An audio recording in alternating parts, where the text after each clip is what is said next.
Hey, what's up developers, and welcome back to the third video of the Node.js REST API series. So in the previous two videos, we have just finished building a Node.js API server, and in this video, we're going to do some code refactoring. As you know, in the production-ready applications, the database code and logic is being separated from the server and from the API requests. But in our application, as you can see, there is a lot of going on in the server.js file. Like we have the database connection pool, we have the API requests, and inside the API request function, we have these queries going on. So I just want to refactor the code and make the server.js file to just manage the API requests and server. So without wasting time, let's jump right into it and refactor some code. Okay, so to refactor the code, we're gonna make a separate database file to just manage the connection to the MySQL and manage the database queries. So for that, what we're gonna do, we're gonna create a database.js file. So after creating the database.js file, we will have this file created here. It's currently empty. So now what we're gonna do, we're gonna shift this connection logic from the server.js file to the database.js file. And now what we're going to do, we're going to go back to the server.js file and also copy the package that is needed to run and execute the queries and make the connection, which is the MySQL promise-based package that is needed to run the database MySQL. Okay, so the package has been imported to the database.js file. The pool, connection pool, has been shifted from the server to the database.js file. Now what we're going to do, we're going to just format some code here to look clean. We're going to go to the server.js file, and here we're going to also shift the database queries from the server.js file to the database.js file, so that the server.js file will just call the functions that will be created inside the database.js file. Okay, so I will just take this code, try catch code, and go to the database.js file, and below the connection pool. Okay, so here we're not going to just throw the try catch blocks that contains the database queries. We're going to create separate functions for each query so that we can call those functions inside the server.js file. Okay, so for that, what we're going to do, we're going to create async functions that will manage the queries for each. We will create, like, this will be for fetch data.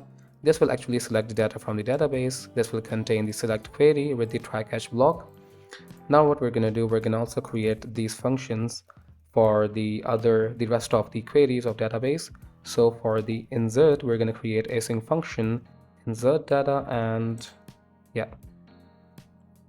this will contain the try catch block of the add user endpoint, in which we have the insert query of database.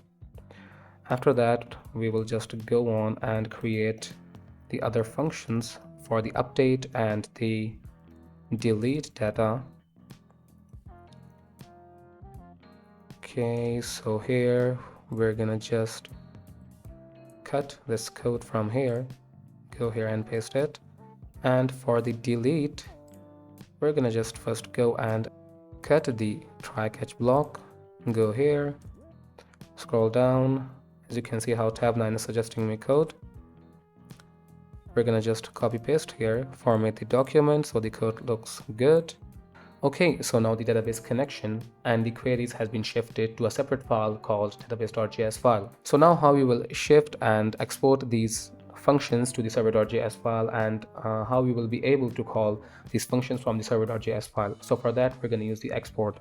So in JavaScript, we have export property that we can use to export multiple functions or objects or variables from this file. If you import this file in any file of your application, you will be able to access these functions and variables. So here what we're going to do, we're going to just add fetch data and insert data, delete, and before that we're going to add the update data. So these functions are now accessible inside the server.js file. But how we will access this? We're going to go and import these functions inside the server.js file. So to access those methods inside the server.js file, we're going to import the database.js file, and here we're going to also import, using the curly braces, we're going to import every method inside this server.js file in order to be able to call these functions from the server.js file using the API requests. So insert data, and we have update, and also for the delete we have delete, and here we're going to add from database.js file. And if you hover on here database.js file, press the command or control on Windows and click it, you will be redirected to the specified file, which is the database.js file. Okay, so now here we're going to just call these functions using the await attribute and fetch data. But we're not going to call these functions like this. We're going to do it professionally. So for that, we're going to add a constant variable here, and we're going to call it result, the fetch data. Or we can just send this data to the postman or to the front end so that we can see the output on the front end. So now let's just go and start the server, and the server has been started. Let's go and open postman.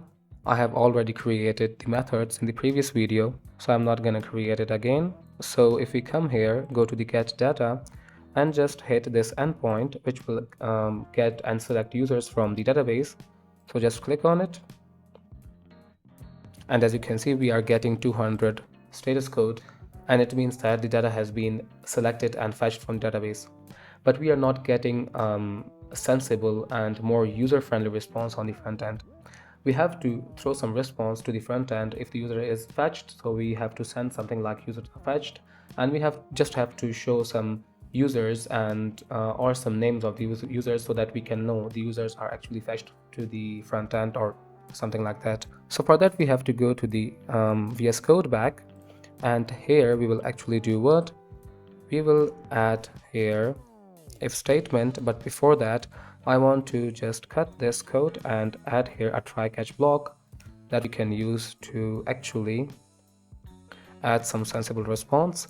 So here we will add an if statement, and we will check if result,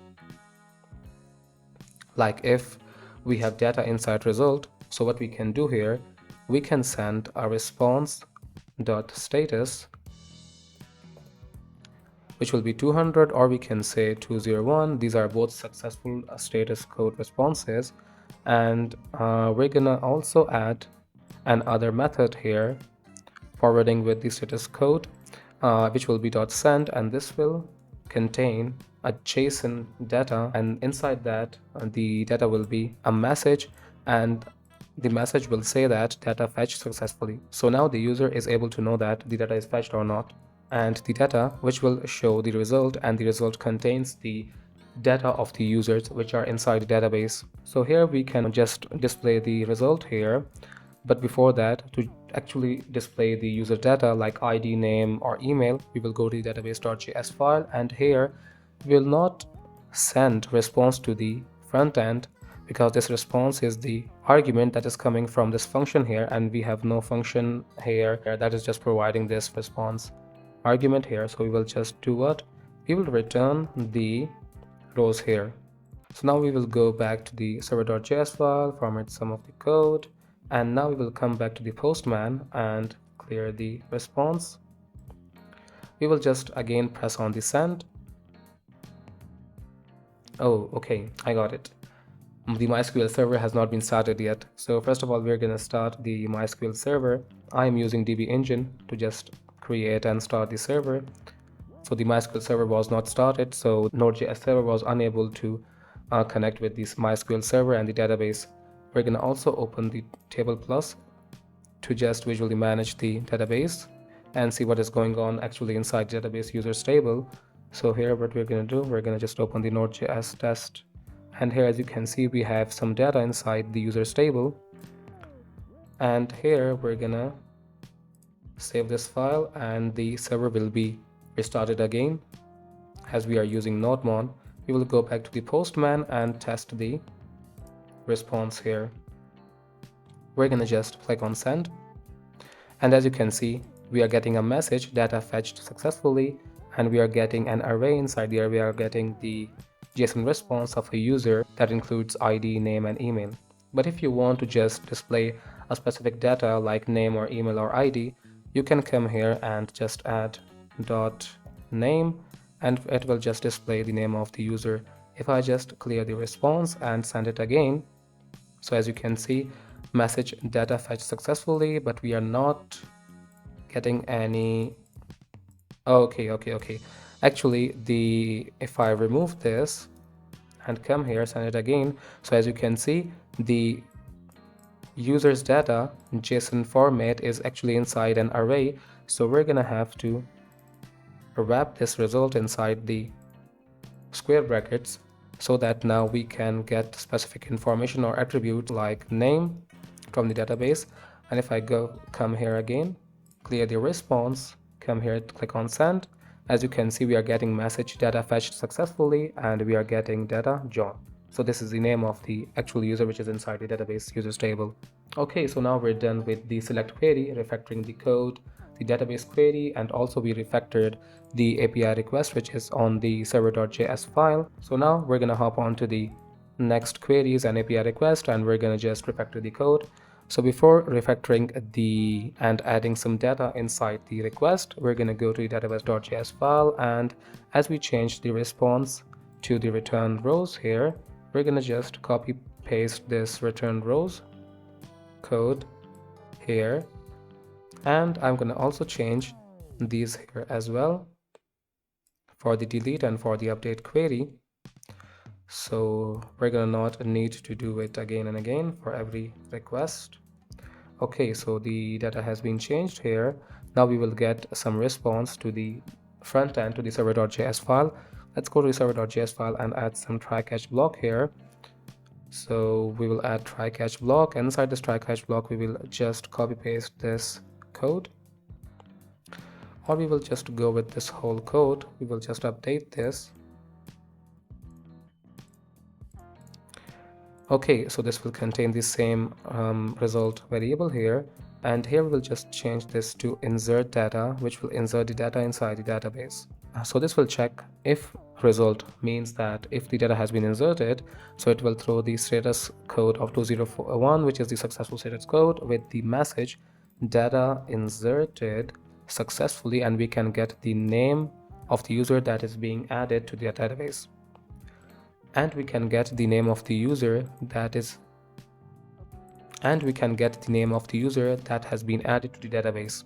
In the catch block, we can also show an error, and here we can say like error something went wrong, like this. And we're gonna also send this response with the status 500. We will send a 500 status code if something went wrong with the server, and we're gonna also add some message here which will say message something went wrong, like this, and we're gonna just display a 500 server error status code. So here let's just go and test this post method. Go to the user. We don't have to add any user and send any user data to the database because I'm actually hard coding it inside here. Okay, so now here what we're gonna do, we're gonna go to the postman and we're gonna send this data, and as you can see it's saying that something went wrong. So for that, what we're gonna do, we're gonna go to the console and we're gonna see what went wrong. Okay, so we are getting a type error.